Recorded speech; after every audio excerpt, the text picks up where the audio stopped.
पुत्र गणेश। गजानन,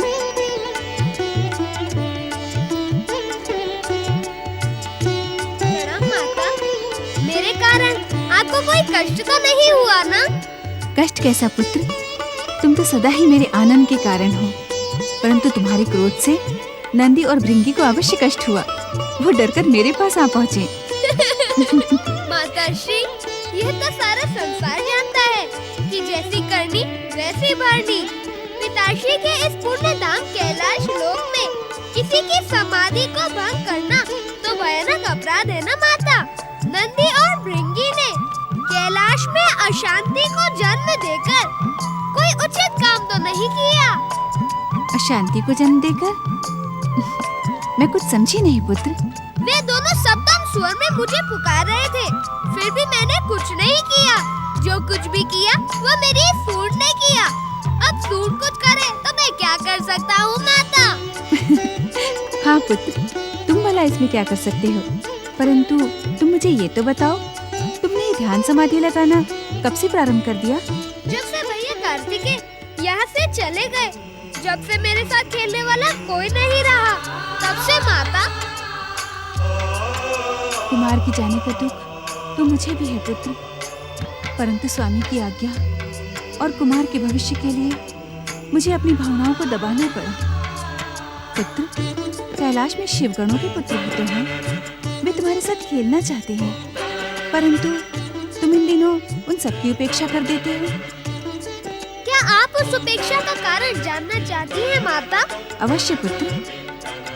माता, वे मेरे साथ समानता का व्यवहार नहीं करते, न जाने क्यों मुझसे डरते हैं। अब खेल में तो सब समान होते हैं ना माता। वे मेरे साथ हमजोली जैसा व्यवहार नहीं करते, इसीलिए मुझे उनके साथ खेलना प्रिय नहीं है। वे तुमसे नहीं, तुम्हारे सूंड से डरते हैं। न जाने कब क्या कर दे। तुम तो कुछ करते नहीं, करती तो सब कुछ तुम्हारी ये सूंड है ना। परंतु माता, मुझे खेलने के लिए ऐसा साथी चाहिए जो मुझे खेल में हराने का प्रयास करे, मुझे छकाए। अब ऐसा साथी न मिलने तक भला आनंद कैसे आएगा? तुम ही बताओ ना माता। मैं तुम्हारे अकेलेपन को समझती हूँ गजानन। क्या इसी कारण तुमने ध्यान समाधि लगाना प्रारंभ कर दिया, अथवा इसका कोई और कारण है? तुमने मुझे उत्तर नहीं दिया गणपति। माताश्री, मैं तो पिताश्री के समान लंबे समय तक ध्यान में लीन रहने का अभ्यास कर रहा था, परंतु ऐसा लगता है कि परम देव श्री महागणेश की इच्छा कुछ और ही है। बार बार मेरी ध्यान समाधि में बाधाएं पड़ रही है।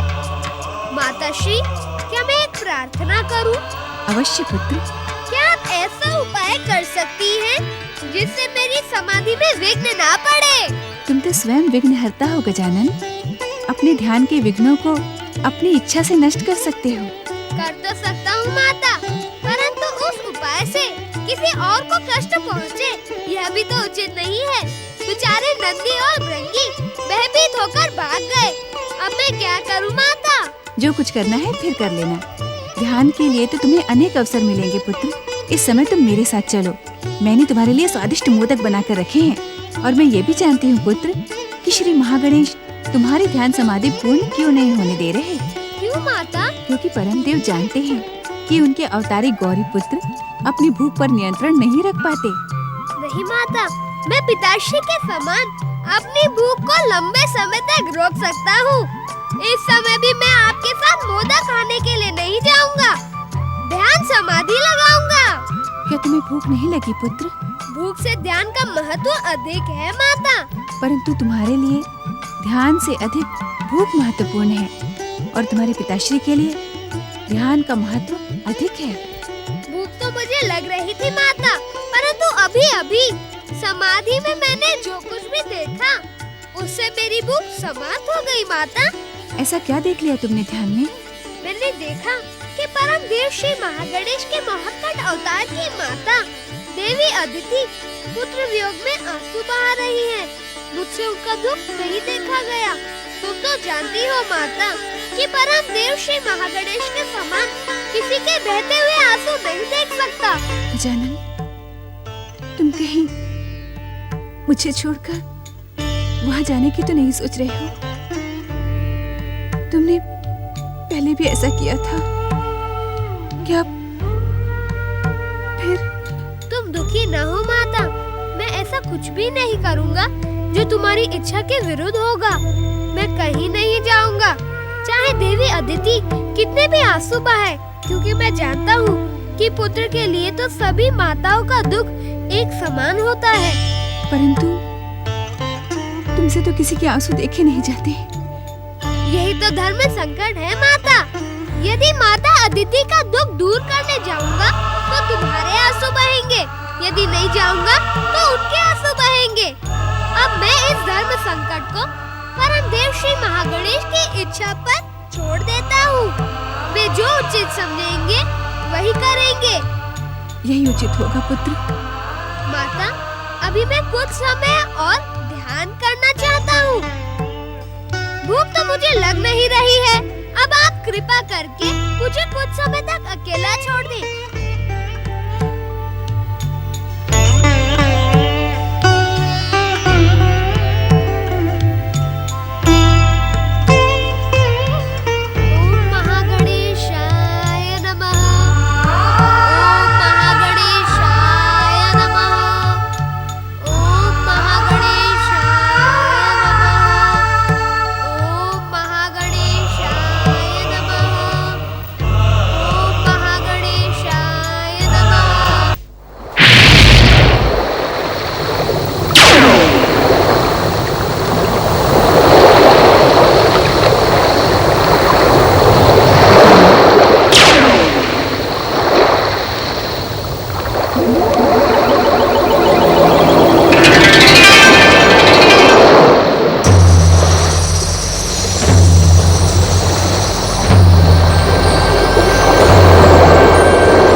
मुझे मेरी वरदानी शक्तियां पुनः प्रदान करें सूर्यदेव।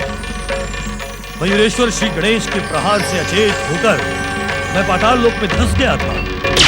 अब आपकी कृपा से ऊपर आ गया हूँ। मुझ पर कृपा करें सूर्यदेव। मेरी वरदानी शक्तियां प्रकट करें सूर्यदेव। हमने तो सोचा था महोत्कट श्री गणेश द्वारा देवांतक नरांतक का वध हो जाने के पश्चात हमारा स्वर्गलोक सदा सदा के लिए सुरक्षित हो जाएगा, परंतु दुर्भाग्य हमारा पीछा नहीं छोड़ रहा है। आप सत्य कह रहे हैं देवराज। इस दुष्ट सिंधु का पाताल से उभर आना हमारा दुर्भाग्य ही तो है। परंतु आश्चर्य की बात तो ये है देवराज कि मयूरेश्वर श्री गणेश के हाथों इस दुष्ट का वध हो गया था। ये पुनः जीवित कैसे हो गया? कहीं यमराज के लेख में कोई भूल तो नहीं हो गई? मयूरेश्वर के प्रहार से कोई जीवित तो नहीं बच सकता? भूल यमराज के लेख में नहीं, हमारे सौभाग्य में। अब ये दुष्ट पुनः सूर्यदेव से शक्तियां प्राप्त कर अपना उपद्रव प्रारंभ करेगा। नहीं पवनदेव, अब हम इस दुष्ट को उपद्रव करने का अवसर ही नहीं देंगे। अर्थात ये दुष्ट सूर्यदेव से शक्ति प्राप्त करे उससे पहले हमारी दिव्य शक्तियां इसे यमलोक पहुंचा देंगी। यही उचित होगा देवराज। इस दुष्ट को समाप्त करने में हमें एक क्षण भी व्यर्थ नहीं करना चाहिए। आज्ञा दें देवराज, हम अपनी दिव्य शक्तियों से इस दुष्ट को समाप्त कर देंगे। मुझे मेरी वरदानी शक्तियां पुनः प्रदान करें सूर्यदेव। दैत्यवीर सिंधु, दैत्य जाति का आराध्य भगवान शिव शंकर की कृपा से तुम मयूरेश्वर के भयानक प्रहार से जीवित तो बच गए हो। ये दैत्य जाति के लिए शुभ संकेत है। अपनी वरदानी शक्ति तुम फिर से पुनः प्राप्त कर सकते हो। ये आप क्या कह रहे हैं दैत्य गुरु? दैत्य गुरु की वाणी पर विश्वास रखो उग्रा पुत्र। अपनी शक्ति को पहचानो सिंधु। किस शक्ति को पहचानूं दैत्य गुरु? मयूरेश्वर के प्रहार से मेरी सारी शक्तियां नष्ट हो चुकी हैं। मूर्खतापूर्ण बातें ना करो सिंधु दैत्य। इससे पूर्व भी तुमने हमारी बात को अस्वीकार करते हुए हम दैत्यों के आराध्य भगवान शिव शंकर पर आक्रमण किया था और उनके पुत्र मयूरेश्वर के हाथों बुरी तरह आहत हुए थे। तनिक सोचो सिंधु दैत्य, मयूरेश्वर से आहत होने के पश्चात भी तुम जीवित हो। बता सकते हो क्यों? क्यों दैत्य गुरु? क्योंकि सूर्यदेव के वरदान से तुम्हें एक ऐसी वस्तु प्राप्त हुई है जिसका तुम्हारे साथ परिचय नहीं है। हम तुम्हारा परिचय उस वस्तु के साथ करवाना चाहते हैं और तुम्हारे अंदर सोई हुई शक्ति को जागृत करना चाहते हैं। आश्चर्य है दैत्य गुरु, मैंने आपकी आशाओं को अपमानित किया, आप पर और दैत्यों के आराध्य शिव पर आक्रमण भी किया, फिर भी आप मेरा भला करना चाहते हैं, मेरी शक्तियों को जगाना चाहते हैं। क्योंकि हम दैत्य और दैत्य जाति के हित चिंतक हैं। दैत्य, असुर और राक्षसों के एकमात्र गुरु हैं। उनके उत्थान का अवसर देखकर हम अपना मान सम्मान सब भूल जाते हैं। आप महान हैं दैत्य गुरु, परंतु क्या दैत्यों के आराध्य भगवान शिव अपना अपमान भूल जाएंगे? क्या वो मेरे अपराध को क्षमा कर देंगे? भूल जाएंगे नहीं सिंधु दैत्य, वे भूल चुके हैं। उन्होंने तुम्हें क्षमा कर दिया है। ये आप कैसे कह सकते हैं दैत्य गुरु? इसका प्रमाण यही है कि तुम जीवित हो।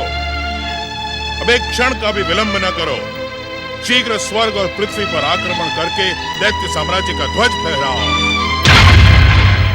वरदानी दैत्यवीर सिंधु, सूर्यदेव ने वरदान देते समय तुम्हें एक अमृत कुंभ प्रदान किया था।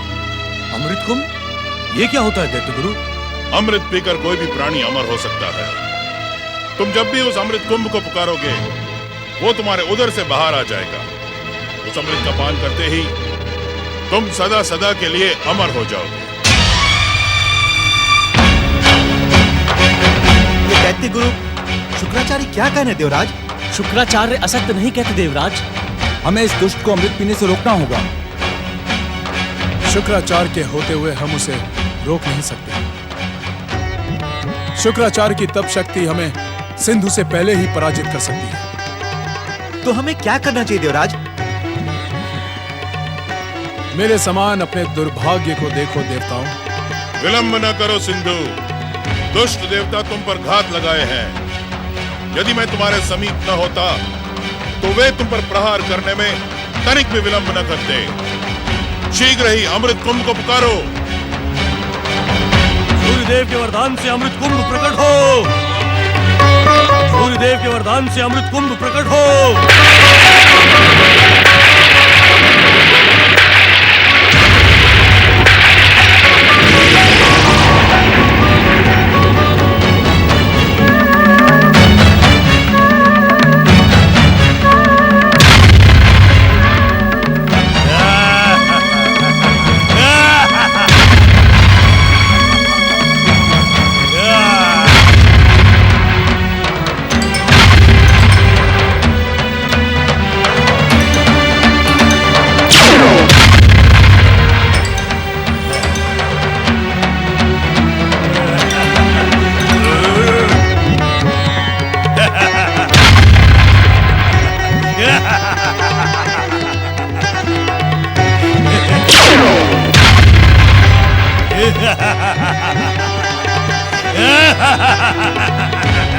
अमृत पीकर अब मैं सदा सदा के लिए अमर हो गया। दुष्ट देवताओं, अब मेरी विध्वंसक और मारक शक्ति से तुम्हारी कोई रक्षा नहीं कर सकता।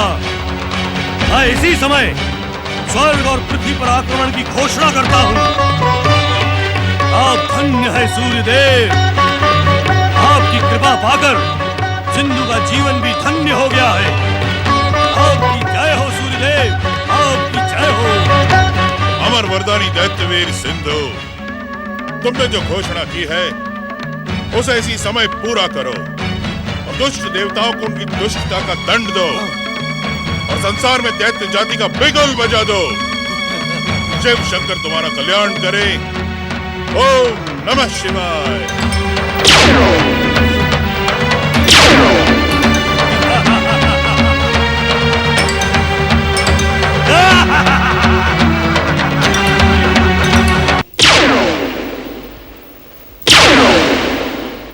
सूर्यदेव शीघ्र प्रकट हो।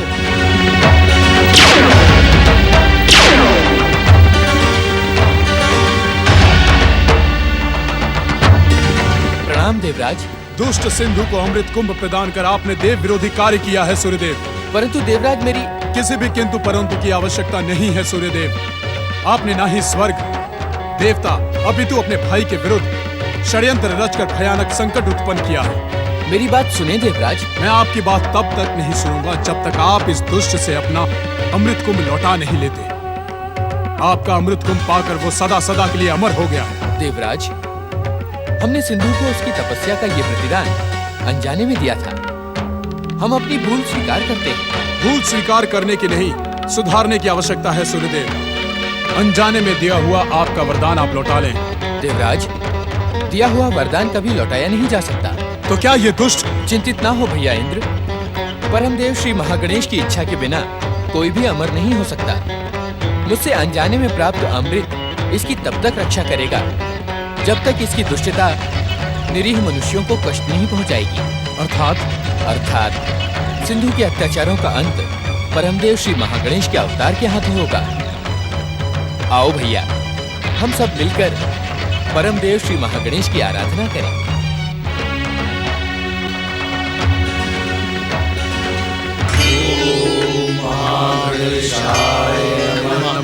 ओम महागणेशाय नमः। ओम परम देवा